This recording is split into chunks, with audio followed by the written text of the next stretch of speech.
তাকিয়ে দেখুন এই পৃথিবীর দিকে। চারদিকে শুধু হাহাকার, বারুদের গন্ধ আর আর্তনাদ।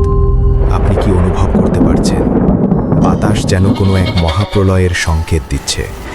যে ফিলিস্তিন আজ রক্তে রঞ্জিত, যে সিরিয়া আজ ধ্বংসস্তূপ, আর যে ইরানকে কেন্দ্র করে আজ কাঁপছে গোটা বিশ্ব, এসব কি কেবলই রাজনীতি, নাকি এর পেছনে লুকিয়ে আছে 1400 বছর আগের সেই অমোঘ সত্য যা আমাদের প্রিয় নবী মোহাম্মদ বলে গিয়েছিলেন? আমরা কি তবে ইতিহাসের সেই শেষ প্রান্তে দাঁড়িয়ে, যেখানে প্রতিটি সেকেন্ড আমাদের নিয়ে যাচ্ছে এক ভয়াবহ যুদ্ধের দিকে?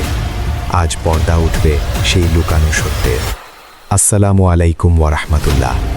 সত্যের সন্ধানে এবং ঈমানি জাগরণে আপনাদের সাথে আছে কোরআন স্টোরি টিভি। বর্তমান বিশ্বের এই অস্থিরতা এবং ইসলামী ইতিহাসের গূঢ় রহস্যগুলো জানতে আমাদের এই বিশেষ ডকুমেন্টারিটি আজ আপনার চিন্তার জগৎকে বদলে দেবে। ঈমানকে মজবুত করতে এবং আগামীর প্রস্তুতি নিতে ভিডিওটি না টেনে শেষ পর্যন্ত দেখার অনুরোধ রইল। আপনি যদি আমাদের চ্যানেলে নতুন হয়ে থাকেন তবে এখনই সাবস্ক্রাইব করে এই দ্বীনি সফরে আমাদের সঙ্গী হন।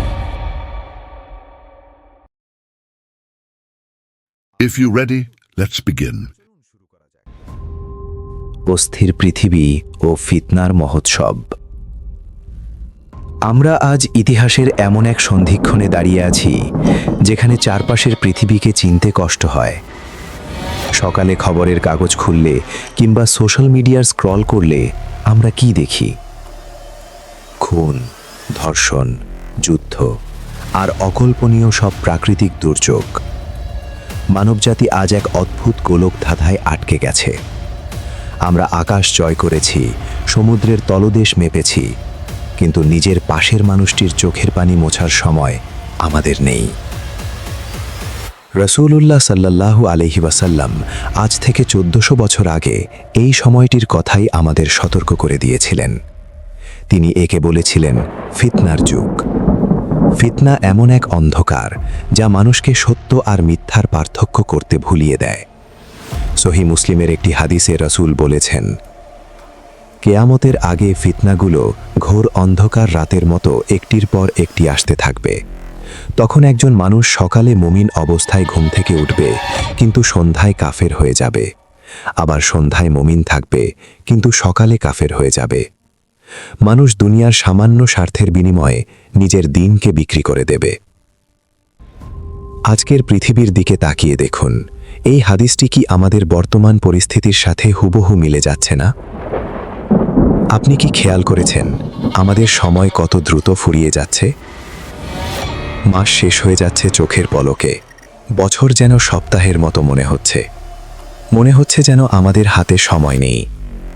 রাসূল সাল্লাল্লাহু আলাইহি ওয়াসাল্লাম বলেছিলেন, কিয়ামতের অন্যতম আলামত হল সময় সংকুচিত হয়ে আসা। আজ আমরা যান্ত্রিক জীবনে এতটাই ব্যস্ত যে আমাদের রুহের কোনো খোরাক নেই। আমাদের পকেট হয়তো টাকায় ভর্তি, কিন্তু আমাদের অন্তরে কোনো প্রশান্তি নেই। কেন এই শূন্যতা?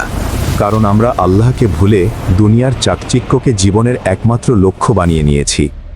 যে প্রযুক্তি আমাদের কল্যাণের জন্য আসার কথা ছিল, সেই স্মার্টফোন আর সোশ্যাল মিডিয়া আজ আমাদের সবচেয়ে বড় ফিতনা হয়ে দাঁড়িয়েছে।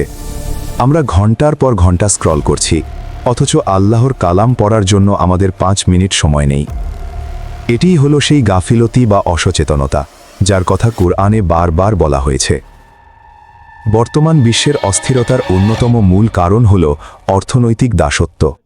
আজ সারা বিশ্ব সুদের ওপর দাঁড়িয়ে আছে, অথচ আল্লাহ তাআলা সুদকে হারাম করেছেন এবং সুদের সাথে জড়িত থাকাকে আল্লাহ ও তার রাসূলের বিরুদ্ধে যুদ্ধের শামিল বলেছেন।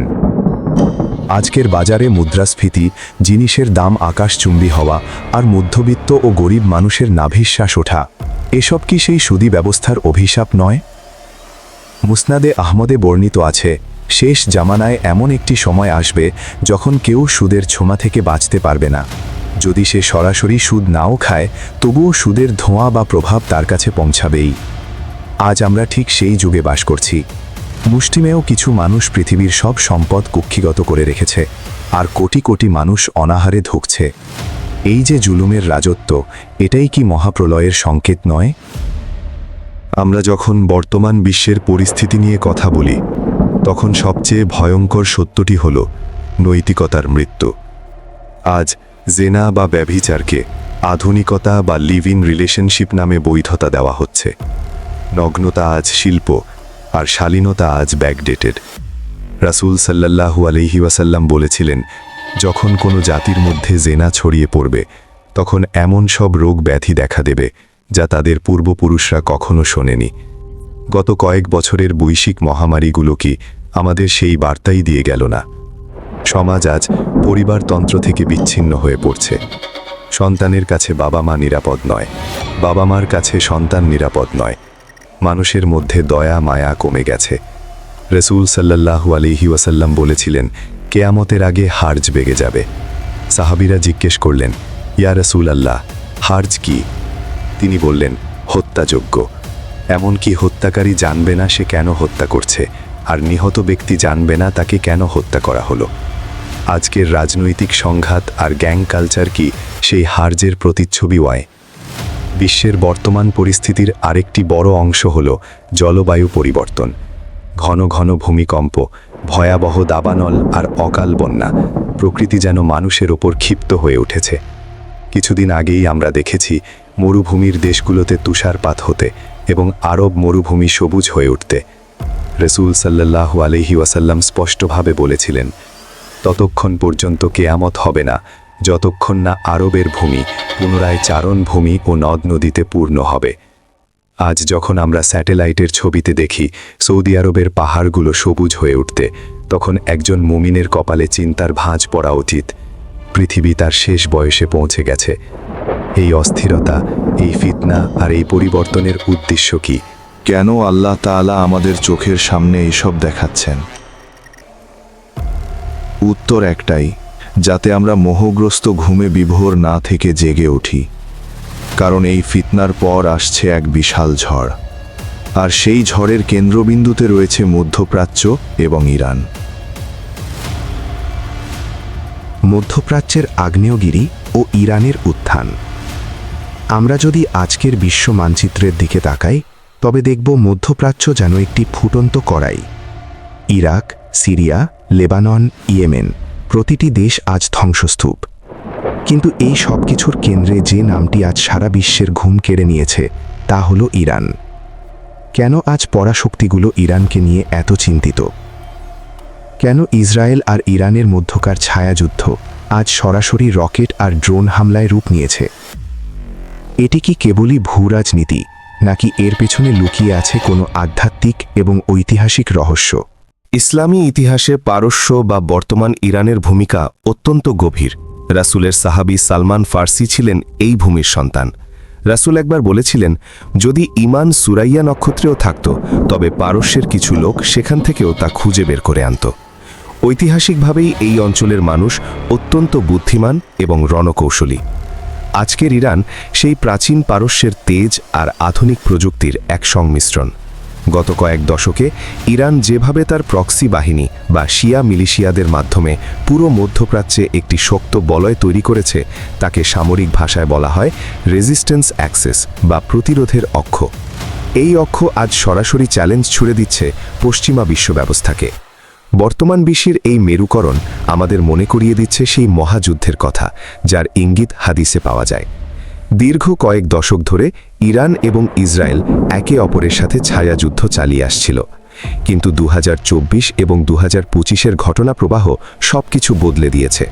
প্রথমবারের মতো ইরান তার নিজ ভূমি থেকে ইসরায়েলে শত শত ড্রোন ও মিসাইল নিক্ষেপ করেছে। ইসরায়েলও পাল্টা জবাব দিচ্ছে। এই যে সরাসরি সংঘাতের সূচনা, এটি কি সেই মালহামা আল কুবরা বা মহাযুদ্ধের মহড়া? হাদিস অনুযায়ী শেষ জামানায় প্রাচ্যের দিক থেকে কালো পতাকাধারী এক বিশাল বাহিনীর কথা বলা হয়েছে। যদিও এর সুনির্দিষ্ট পরিচয় নিয়ে অনেক বিতর্ক আছে, তবে ভৌগোলিক দিক থেকে এই অঞ্চলটি অত্যন্ত গুরুত্বপূর্ণ। আজ যখন আমরা দেখি ইরান এবং তার মিত্ররা একজোট হয়ে পশ্চিমা শক্তির বিরুদ্ধে দাঁড়াচ্ছে, তখন বুঝতে হবে দাবার ঘুঁটিগুলো সাজানো হয়ে গেছে। যুদ্ধের এই দামামা কোনো সাধারণ সংঘর্ষ নয়, এটি সম্ভবত বিশ্ব ব্যবস্থাকে সম্পূর্ণ বদলে দেওয়ার এক চূড়ান্ত প্রক্রিয়া। ইরানের পারমাণবিক সক্ষমতা আজ বিশ্বের সবচেয়ে বড় আলোচনার বিষয়। পরাশক্তিগুলো ইরানকে থামাতে চাইছে, আর ইরান তার সার্বভৌমত্বের প্রশ্নে অনড়। আপনি কি ভেবে দেখেছেন কেন আজ অস্ত্রের এই মহোৎসব? রাসূল শেষ জামানার যুদ্ধগুলোতে এমন কিছু দৃশ্যের বর্ণনা দিয়েছেন যা আধুনিক পারমাণবিক যুদ্ধের সাথে বিস্ময়করভাবে মিলে যায়। তিনি বলেছিলেন, এমন যুদ্ধ হবে যেখানে আকাশ থেকে আগুন ঝরবে এবং পাখিগুলো পর্যন্ত যুদ্ধের সেই বিষাক্ত তাপে আকাশ থেকে মরে পড়ে যাবে। আজকের হাইপারসনিক মিসাইল আর থার্মোনিউক্লিয়ার অস্ত্রের যুগে এই হাদিসগুলো রূপক নয়, বরং ধ্রুব সত্য মনে হয়। ইরানের এই সামরিক উত্থান এবং পশ্চিমা বিশ্বের মরিয়া হয়ে তাকে থামানোর চেষ্টা, এই দুইয়ের মাঝে পিষ্ট হচ্ছে সাধারণ মুসলিম উম্মাহ। অনেক ইসলামিক স্কলার মনে করেন ইমাম মাহাদির আগমনের আগে মধ্যপ্রাচ্য এমন এক বিশৃঙ্খলার মধ্যে দিয়ে যাবে যেখানে কোনো স্থিতিশীলতা থাকবে না। বিশেষ করে সিরিয়া এবং হিজাজ অঞ্চলে বড় ধরনের নেতৃত্ব সংকট দেখা দেবে। ইরান যেহেতু এই অঞ্চলের অন্যতম প্রধান খেলোয়াড়, তাই তাদের প্রতিটি পদক্ষেপ আগামীর বড় কোনো ঘটনার ইঙ্গিত দিচ্ছে। ইরান কি তবে সেই শক্তি হিসেবে আবির্ভূত হচ্ছে যারা দাজ্জালি শক্তির বিরুদ্ধে রুখে দাঁড়াবে? নাকি এই গোলযোগের মধ্য দিয়েই বের হয়ে আসবে সেই প্রতিশ্রুত মুক্তিদাতা? পরিস্থিতির গভীরতা আমাদের চোখে আঙুল দিয়ে দেখিয়ে দিচ্ছে যে আমরা আর শান্তিকালীন যুগে বাস করছি না। আমরা বাস করছি সংঘাতের ঠিক আগ মুহূর্তের সেই নিস্তব্ধতায়, যা যে কোনো সময়ে এক ভয়াবহ বিস্ফোরণে রূপ নিতে পারে। বর্তমান বৈশ্বিক অর্থনীতির লাইফলাইন হল পারস্য উপসাগর। ইরান যদি হরমোজ প্রণালী বন্ধ করে দেয়, তবে সারা বিশ্বের অর্থনীতি তাসের ঘরের মতো ভেঙে পড়বে। রাসূল বলেছিলেন, কেয়ামতের আগে মানুষের ধন সম্পদ কমে যাবে এবং আকাল দেখা দেবে। আজ যখন ইরান বনাম পশ্চিমাদের উত্তেজনায় তেলের দাম বাড়ে এবং সারা বিশ্বে মুদ্রাস্ফীতি হয়, তখন আমরা বুঝতে পারি কিভাবে একটি অঞ্চলের রাজনীতি পুরো বিশ্বের প্রতিটি মানুষের রান্নাঘর পর্যন্ত প্রভাব ফেলছে। ইরান কেবল একটি রাষ্ট্র নয়, এটি আজ একটি আদর্শিক এবং সামরিক চ্যালেঞ্জ। কিন্তু মনে রাখবেন, এই লড়াই কেবল সীমানার লড়াই নয়। এর এক পাশে রয়েছে ফিলিস্তিনের পবিত্র ভূমি, আর অন্য পাশে রয়েছে জায়নবাদের ভয়াল থাবা। ফিলিস্তিন, পবিত্র রক্ত ও জায়নবাদের আগ্রাসন। এমন একটি ভূমির কথা কল্পনা করুন যেখানে বাতাসের প্রতিটি কণা শহীদের রক্তে ভেজা, যেখানে ছোট ছোট শিশুরা খেলার ছলে পাথর হাতে নিয়ে পৃথিবীর সবচেয়ে আধুনিক ট্যাঙ্কের সামনে দাঁড়িয়ে যায়। হ্যাঁ, আমরা কথা বলছি ফিলিস্তিনের পবিত্র ভূখণ্ড বাইতুল মাকদিসের। বর্তমান বিশ্বের দিকে তাকিয়ে যদি আপনি মুসলিম উম্মার সবচেয়ে বড় ক্ষতটি দেখতে চান, তবে আপনাকে গাজার দিকে তাকাতে হবে। গত কয়েক বছরে ফিলিস্তিনের বুকে যে বর্বরতা এবং গণহত্যা চালানো হয়েছে, তা আধুনিক সভ্যতার মুখে এক বিরাট চপেটাঘাত। কিন্তু প্রশ্ন হল, কেন এই ভূখণ্ড নিয়ে এত রক্তপাত? কেন বিশ্ব মোড়লরা অন্ধের মতো একটি দখলদার শক্তিকে সমর্থন দিয়ে যাচ্ছে? এর উত্তর কোনো রাজনৈতিক টেবিলে পাওয়া যাবে না। এর উত্তর লুকিয়ে আছে আমাদের ঈমানের গভীরে। ফিলিস্তিন কেবল কোনো ভূখণ্ড নয়, এটি আমাদের প্রথম কিবলা। এটি সেই পুণ্যভূমি যেখানে আমাদের প্রিয় নবী মিরাজের রাতে সমস্ত নবীদের নিয়ে সালাত আদায় করেছিলেন। এটি এমন এক মাটি যেখানে দাঁড়িয়ে যুগে যুগে আম্বিয়া কেরামগণ দ্বীনের দাওয়াত দিয়েছেন। আজ যখন আমরা দেখি ফিলিস্তিনিদের ওপর অবর্ণনীয় অত্যাচার হচ্ছে, তখন আমাদের হতাশ হওয়া স্বাভাবিক। কিন্তু রাসূল সাল্লাল্লাহু আলাইহি ওয়াসাল্লামের একটি হাদিস আমাদের আশার আলো দেখায়। তিনি বলেছিলেন, আমার উম্মতের একটি দল সর্বদা হকের ওপর অটল থাকবে এবং তাদের শত্রুদের ওপর বিজয়ী থাকবে। যারা তাদের বিরোধিতা করবে, তারা তাদের কোনো ক্ষতি করতে পারবে না, যতক্ষণ না আল্লাহর নির্দেশ আসে। সাহাবীরা জিজ্ঞেস করলেন, ইয়া রাসূল আল্লাহ, তারা কোথায় থাকবে? তিনি বললেন, তারা থাকবে বাইতুল মাকদিস এবং তার আশেপাশের এলাকায়। আজ গাজার সেই ধ্বংসস্তূপের মাঝে দাঁড়িয়ে যখন কোনো ফিলিস্তিনি মা তার সন্তান হারিয়েও বলেন, আলহামদুলিল্লাহ, আমার সন্তান শহীদ হয়েছে, তখন আমরা চোখের সামনে রাসূলের সেই হাদিসের জীবন্ত প্রতিচ্ছবি দেখতে পাই। এই অবিচল ঈমানই হল ফিলিস্তিনের সবচেয়ে বড় শক্তি। ফিলিস্তিনে যা ঘটছে তা কেবল কোনো সাধারণ যুদ্ধ নয়, এর পেছনে রয়েছে জায়নবাদের এক সুদূর প্রসারী এবং বিপজ্জনক পরিকল্পনা। তারা শুধু ফিলিস্তিন দখল করেই ক্ষান্ত হতে চায় না, তাদের মূল লক্ষ্য হল গ্রেটার ইসরায়েল বা বৃহৎ ইসরায়েল প্রতিষ্ঠা করা, যার সীমানা হবে নীল নদ থেকে ফোরাত নদী পর্যন্ত। এর মানে হল মিশর, সিরিয়া, ইরাক এবং সৌদি আরবের কিছু অংশ দখল করে তারা এক বিশাল ইহুদি সাম্রাজ্য গড়তে চায়। আর এই সাম্রাজ্য গড়ার চূড়ান্ত উদ্দেশ্য হল তাদের প্রতিশ্রুত মসিহ বা মিথ্যা মসিহ দাজ্জালের জন্য বিশ্ব শাসনের পথ সুগম করা। আজ যখন আমরা দেখি পশ্চিমা পরাশক্তিগুলো নিঃস্বার্থভাবে ইসরায়েলকে সমর্থন দিচ্ছে এবং মধ্যপ্রাচ্যের দেশগুলোকে পঙ্গু করে দেওয়া হচ্ছে, তখন বুঝতে বাকি থাকে না যে তারা তাদের সেই চূড়ান্ত লক্ষ্যের দিকেই এগিয়ে যাচ্ছে। জায়নিস্টদের আরেকটি চরম লক্ষ্য হল পবিত্র মসজিদুল আকসাকে গুড়িয়ে দিয়ে সেখানে তাদের থার্ড টেম্পল বা তৃতীয় উপাসনালয় নির্মাণ করা। তারা প্রতিনিয়ত আল আকসার নিচে সুড়ঙ্গ খুঁড়ছে এবং এর ভিত্তি দুর্বল করার চেষ্টা করছে। ইসলামিক স্কলারদের মতে এটি হবে শেষ জামানার অন্যতম বড় একটি ফিতনা, কারণ আল আকসার পতন এবং সেখানে টেম্পল নির্মাণ দাজ্জালের আগমনের চূড়ান্ত পথ তৈরি করবে। আজ বিশ্বর কোটি কোটি মুসলিম যখন নীরব দর্শকের ভূমিকা পালন করছে, তখন ফিলিস্তিনের একদল মুজাহিদ নিজেদের জীবন দিয়ে এই পবিত্র মসজিদের মর্যাদা রক্ষা করে চলেছে। ফিলিস্তিন আজ সারা বিশ্বের মুসলিমদের জন্য একটি টেস্ট কেস বা ইমানের মাপকাঠি। ফিলিস্তিনের মজলুমদের কান্না আমাদের এই শিক্ষা দেয় যে ঐক্য ছাড়া মুসলিমদের কোনো অস্তিত্ব নেই। আজ যদি মুসলিম বিশ্ব এক হতো, তবে কারো সাহস হতো না আল আকসার দিকে বাঁকা চোখে তাকানোর। কিন্তু মনে রাখবেন, রাতের অন্ধকার যত গভীর হয়, ভোরের আলো তত কাছে আসে। ফিলিস্তিনের এই রক্ত বৃথা যাবে না। রাসূলের ভবিষ্যৎবাণী অনুযায়ী শেষ পর্যন্ত এই পবিত্র ভূমিতেই ঈমানদারদের বিজয় হবে এবং অন্যায় চিরতরে মিটে যাবে। ফিলিস্তিনের এই লড়াই কেবল কোনো আঞ্চলিক যুদ্ধ নয়, এটি হলো দাজ্জালি ব্যবস্থার বিরুদ্ধে সরাসরি সংঘাতের সূচনা। কিন্তু আমরা কি কেবল যুদ্ধের ময়দানেই লড়ছি, নাকি আমাদের ঘরে ঘরে অলরেডি দাজ্জালের ফিতনা প্রবেশ করে গেছে?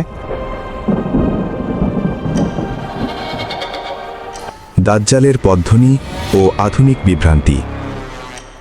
আমরা যখন শেষ জামানার যুদ্ধের কথা বলি, তখন আমাদের চোখে ভেসে ওঠে কেবল ট্যাঙ্ক, মিসাইল আর বোমারু বিমানের দৃশ্য। কিন্তু আপনি কি জানেন, মানব ইতিহাসের সবচেয়ে ভয়ঙ্কর যুদ্ধটি কোনো অস্ত্রের যুদ্ধ নয়, সেটি হলো মনস্তাত্ত্বিক যুদ্ধ বা মানুষের মন ও ঈমান নিয়ন্ত্রণের লড়াই। রাসূল মানবজাতির সৃষ্টির শুরু থেকে কিয়ামত পর্যন্ত সবচেয়ে বড় যে ফিতনার ব্যাপারে সতর্ক করেছেন, তা কোনো পারমাণবিক যুদ্ধ নয়, তা হলো দাজ্জালের ফিতনা। তিনি বলেছিলেন, এমন কোনো নবী আসেননি যিনি তার উম্মতকে এই অন্ধ কানা মিথ্যাবাদী সম্পর্কে সতর্ক করেননি। কিন্তু আমরা কি ভেবে দেখেছি দাজ্জাল হুট করে একদিন আকাশ থেকে টপকে পড়বে না? সে আসার আগেই তৈরি হচ্ছে তার এক বিশাল ব্যবস্থা, যাকে ইসলামিক স্কলাররা বলেন দাজ্জালি সিস্টেম। আজ আমরা অজান্তেই সেই ব্যবস্থার সবচেয়ে বড় দাসে পরিণত হচ্ছি। রাসূল দাজ্জালের একটি অদ্ভুত বৈশিষ্ট্য বর্ণনা করেছিলেন। তিনি বলেছিলেন, তার সাথে থাকবে পানি এবং আগুনের নহর, তবে যেটি মানুষের চোখে আগুন মনে হবে তা আসলে হবে সুশীতল পানি, আর যেটি পানি মনে হবে তা হবে জ্বলন্ত আগুন। এই হাদিসটির গভীরতা যদি আপনি আজকের মিডিয়ার যুগে উপলব্ধি করতে চান, তবে দেখবেন এটি একটি নিখুঁত রূপক। আজ যা সত্য, মিডিয়া তাকে মিথ্যা বানাচ্ছে, আর যা চরম মিথ্যা ও অন্যায় তাকেই ফুলিয়ে ভাপিয়ে ন্যায় এবং প্রগতি হিসেবে প্রচার করা হচ্ছে। আজকের আধুনিক পৃথিবী আমাদের সামনে এক চাকচিক্যময় জান্নাত পেশ করছে, যেখানে আছে অবাধ স্বাধীনতা, ভোগবিলাস আর প্রযুক্তি। কিন্তু এর ভেতরে প্রবেশ করলেই মানুষ হারিয়ে ফেলছে তার মানসিক শান্তি, পরিবার এবং সবচেয়ে মূল্যবান সম্পদ, ঈমান। এটিই হলো দাজ্জালের সেই আগুন যা শান্তির রূপ ধরে আমাদের গ্রাস করছে। আমরা এখন বাস করছি চতুর্থ শিল্প বিপ্লব বা এআই এর যুগে। আর্টিফিশিয়াল ইন্টেলিজেন্স বা কৃত্রিম বুদ্ধিমত্তা আজ মানুষের ভাবনার জগৎকে নিয়ন্ত্রণ করছে। আপনি সোশ্যাল মিডিয়ায় কি দেখছেন, কি ভাবছেন, সবকিছু একটি অ্যালগোরিদম দিয়ে নিয়ন্ত্রণ করা হচ্ছে। হাদিসে বর্ণিত আছে, দাজ্জালের ক্ষমতা হবে এমন যে সে আকাশকে নির্দেশ দিলে আকাশ বৃষ্টি বর্ষণ করবে, জমিনকে নির্দেশ দিলে জমিন শস্য ফলাবে। তার এই অসীম ক্ষমতার সমান্তরাল কিছু আজ আমরা প্রযুক্তির মাধ্যমে দেখতে পাচ্ছি। বায়োমেট্রিক ট্র্যাকিং, ক্যাশলেস সোসাইটি এবং সেন্ট্রাল সার্ভেলেন্সের মাধ্যমে আজ পুরো মানব জাতিকে একটি একক খাঁচায় বন্দী করা হচ্ছে। চীন বা উন্নত দেশগুলোতে অলরেডি সোশ্যাল ক্রেড সিস্টেম চালু হয়েছে, যেখানে আপনার প্রতিটি পদক্ষেপ সরকার নজরদারি করছে। আপনি যদি সিস্টেমের অবাধ্য হন, তবে আপনার খাবার কেনার অধিকার পর্যন্ত কেড়ে নেওয়া হবে। এটি কি দাজ্জালের সেই ব্যবস্থারই পূর্বপ্রস্তুতি নয়, যেখানে সে দাবি করবে, আমাকে রব না মানলে কাউকে খাবার দেওয়া হবে না? আধুনিক দুনিয়া আমাদের ওপর এমন এক মানসিক চাপ তৈরি করেছে যে মানুষ আজ রোবটের মতো হয়ে গেছে। অ্যালকোহল, মাদক, পর্নোগ্রাফি এবং সোশ্যাল মিডিয়ার নোটিফিকেশনের ডোপামিন হরমোন আজ যুব সমাজকে পঙ্গু করে দিচ্ছে। তাদের ভাবার শক্তি কেড়ে নেওয়া হচ্ছে। রাসূল বলেছিলেন, শেষ জামানায় সবচেয়ে বেশি যারা দাজ্জালের অনুসারী হবে তারা হলো নারী এবং বেদুইন বা মূর্খ লোক। এর কারণ কি? কারণ আজ নারীদের পণ্য হিসেবে ব্যবহার করে পরিবারের কাঠামো ভেঙে দেওয়া হচ্ছে, আর সাধারণ মানুষকে এতটাই দুনিয়ার পেছনে ব্যস্ত রাখা হচ্ছে যে তাদের সত্য বোঝার মতো কোনো সময় বা মানসিক অবস্থা অবশিষ্ট নেই। আমরা যখন একটি স্মার্টফোনের স্ক্রিনে ঘন্টার পর ঘন্টা স্ক্রোল করি, তখন আমাদের অবচেতন মনকে এমনভাবে হিপনোটাইজ করা হয় যা আমাদের দিন থেকে অনেক দূরে সরিয়ে দেয়। দাজ্জালের এই অদৃশ্য জাল এতটাই সূক্ষ্ম যে গভীর ঈমান ছাড়া এ থেকে বাঁচার কোনো উপায় নেই। রাসূল আমাদের এই চরম ফিতনা থেকে বাঁচার একটি অমোঘ ফর্মুলা দিয়ে গেছেন। তিনি বলেছেন, যে ব্যক্তি সূরা কাহাফের প্রথম 10টি আয়াত মুখস্থ করবে এবং তা তিলাওয়াত করবে, সে দাজ্জালের ফিতনা থেকে নিরাপদ থাকবে। কেন সূরা কাহাফ? কারণ এই সূরায় আল্লাহ তাআলা আমাদের শিখিয়েছেন কিভাবে ফিতনার যুগে নিজের ঈমান বাঁচাতে হয়, কিভাবে আসহাবে কাহাফ বা গুহাবাসীরা তৎকালীন জালিম বাদশাহর ফিতনা থেকে বাঁচতে সমাজ ত্যাগ করে গুহায় আশ্রয় নিয়েছিলেন। আজ আমাদেরও সেই আত্মিক গুহার প্রয়োজন। আমাদের প্রয়োজন কুরআন ও সুন্নাহর রশিকে শক্ত করে ধরা, যাতে এই ডিজিটাল বিভ্রান্তি আমাদের গ্রাস করতে না পারে। বিশ্বের বর্তমান পরিস্থিতি, ইরানের সংঘাত, ফিলিস্তিনের রক্ত আর আমাদের হাতের মুঠোয় থাকা এই আধুনিক ফিতনা সবকিছু মিলে প্রমাণ করে যে ঘড়ির কাঁটা টিকটিক করে এগিয়ে চলছে। কিন্তু প্রশ্ন হলো, যখন এই ফিতনাগুলো তার চরম সীমায় পৌঁছাবে, তখন মুমিনদের ঈমানি লড়াই কেমন হবে? কুরআনের গল্পগুলো থেকে আমরা আজ কি শিক্ষা নিতে পারি?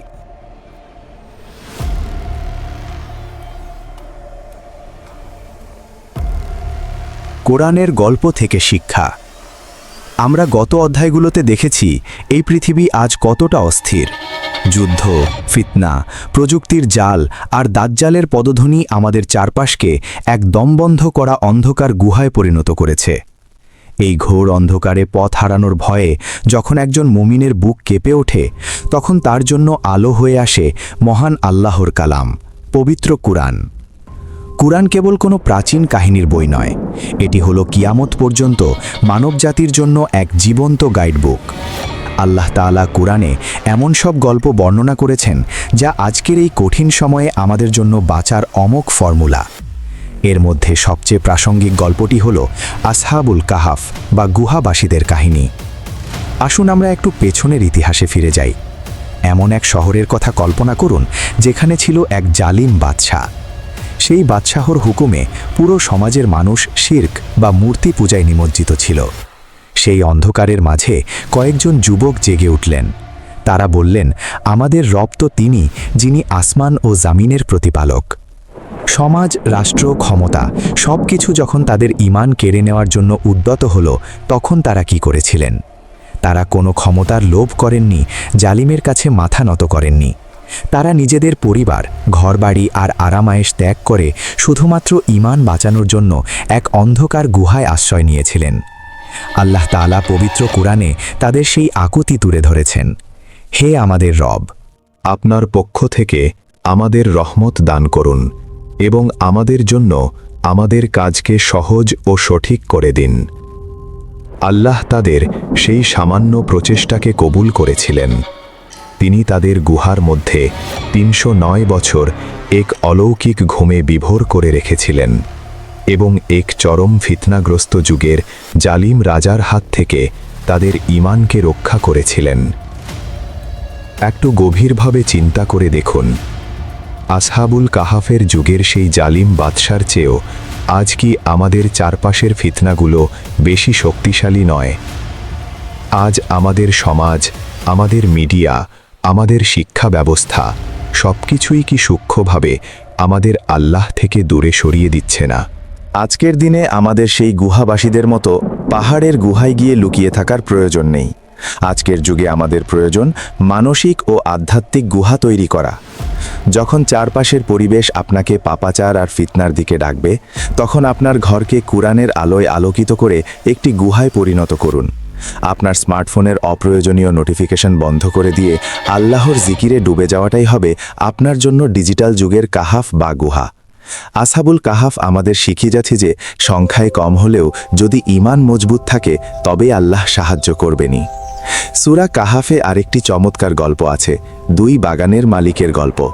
একজন ছিল প্রচণ্ড ধনী এবং অহংকারী, যে তার সম্পদ দেখে মনে করেছিল এগুলো কখনোই ধ্বংস হবে না।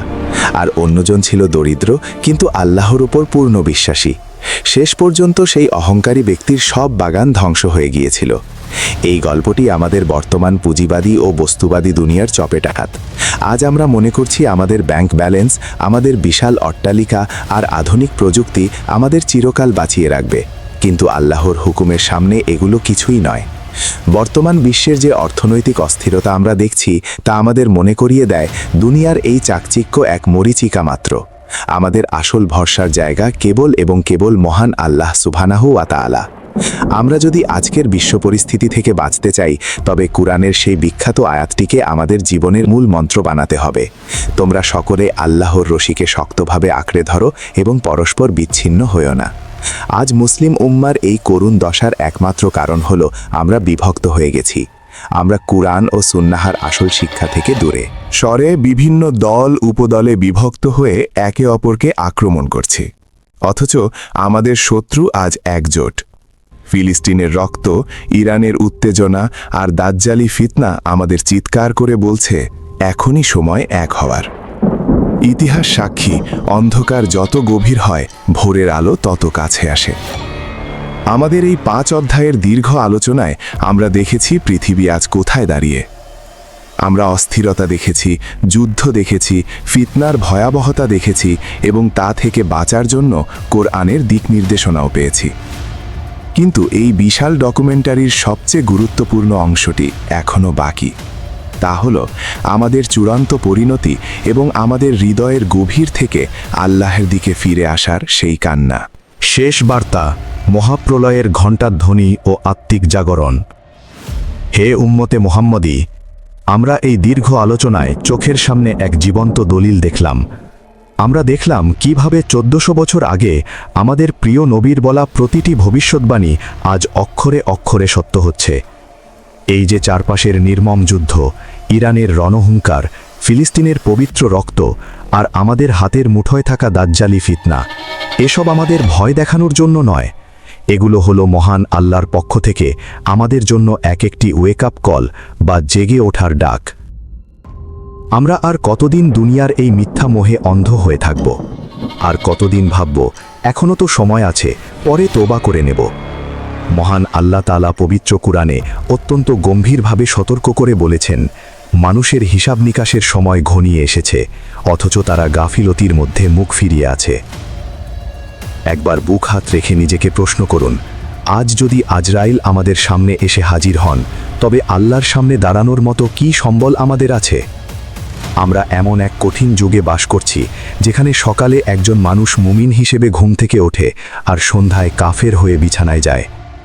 ঈমান বাঁচিয়ে রাখা আজ হাতের তালুতে জ্বলন্ত কয়লা রাখার মতো কঠিন হয়ে পড়েছে। কিন্তু মনে রাখবেন, অন্ধকারের পরেই কিন্তু ভোরের আলো আসে। এই ফিতনার যুগেও যারা নিজেদের ঈমানকে খাঁটি রাখবে, আল্লাহর হুকুমের সামনে নিজের নফসকে কোরবানি দেবে, তাদের জন্য রয়েছে মহাপুরস্কার।